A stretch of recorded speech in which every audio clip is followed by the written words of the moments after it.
Ola and Uber లాంటి cab సర్వీసెస్కి నిజంగా ఇదొక బిగ్ షాక్. వియత్నాంకి చెందిన ఎలక్ట్రిక్ వెహికల్స్ బ్రాండ్ విన్ఫాస్ట్ ఇప్పుడు క్యాబ్ సర్వీసెస్ భారత్లో అందించేందుకు సిద్ధమైంది.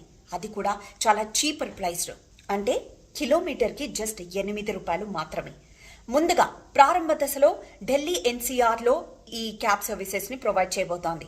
నోయిడాలో ఒక 1000 క్యాబ్స్ని ప్రొవైడ్ చేయబోతోంది. ఆ తర్వాత ఆ క్యాబ్స్ని రెట్టింపు చేసే అవకాశం ఉంది. ఈ vehicles range 450 kilometres per 1 charge.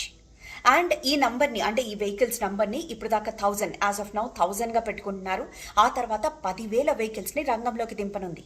అయితే విన్ఫాస్ట్ అందించే సర్వీసెస్లో మన రెగ్యులర్ ఓలా అండ్ ఊబర్లో ఉన్నట్లుగా సర్చార్జ్ ఉండడం, లేకపోతే పీ కార్స్లో రెట్టింపు ధరలు ఉండడం, ఇలాంటివేవి ఉండవు. ఒకటే ప్రైస్ ఉండనుంది, దట్ ఈస్ కిలోమీటర్కి 8 రూపీస్. సో టైంతో సంబంధం లేదు, సర్చ్తో సంబంధం లేదు. కిలోమీటర్కి 8 రూపాయలు మాత్రం వసూలు చేస్తారు. This is the cheapest one. And డ్రైవర్లకి ఇచ్చే జీతం ఎంతో తెలుసా? 35,000 నుండి 40,000 వరకు డ్రైవర్లకి జీతాలుగా ఇవ్వనున్నారట. సో ఇప్పుడు క్యాబ్ సర్వీసెస్ ఎంత చీప్ అవ్వనున్నాయంటే, ఇప్పుడంటే next as of now Delhi ఎన్సీఆర్లో ప్రవేశపెడుతున్నారు. ఆ తర్వాత ఆల్ ఓవర్ ద ఇండియా ప్రవేశపెట్టబోతున్నారు. సో ప్రైసెస్ రేంజ్ చూసుకుంటే యాజ్ ఆఫ్ నౌ ఒకవేళ ఇప్పటికిప్పుడున్న ప్రైస్తో కంపేర్ చేసుకుంటే కనుక మీకు 200 రూపాయల a cab charge next VinFast అందించే సేవలతో 80 రూపాయలు మాత్రమే కానుంది.